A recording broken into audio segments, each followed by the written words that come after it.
We have faith in God. Our faith is something that is a very spiritual thing.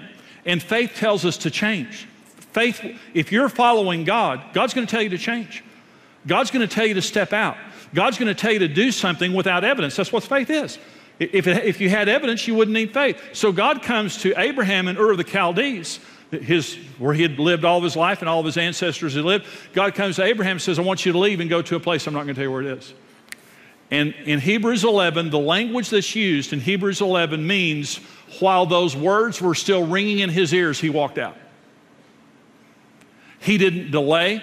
He didn't labor over it. Abraham walked off. Abraham walked away from everything he had. And listen to me, it says, I think that Abraham was 75 when he walked out of Ur of the Chaldees, and he died at 175 years old. For 100 years, he lived in tents. Ur of the Chaldees, by the way, was the cultural center of that day. It was a very, very sophisticated city. So he walked away from culture and comfort and went and lived in tents for 100 years, and his relatives lived in tents. Listen, Abraham never owned a piece of property except for Sarah's grave.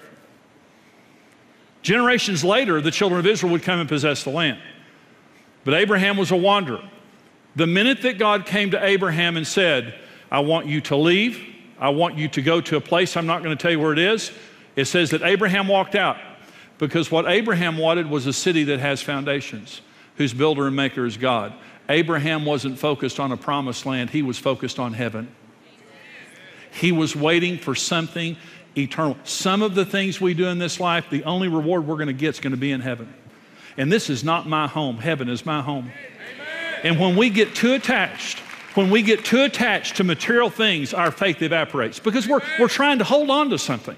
We're so attached to the physical, and I so appreciate the blessings of this life, but understand we have such greater inheritance with heaven, with God in heaven.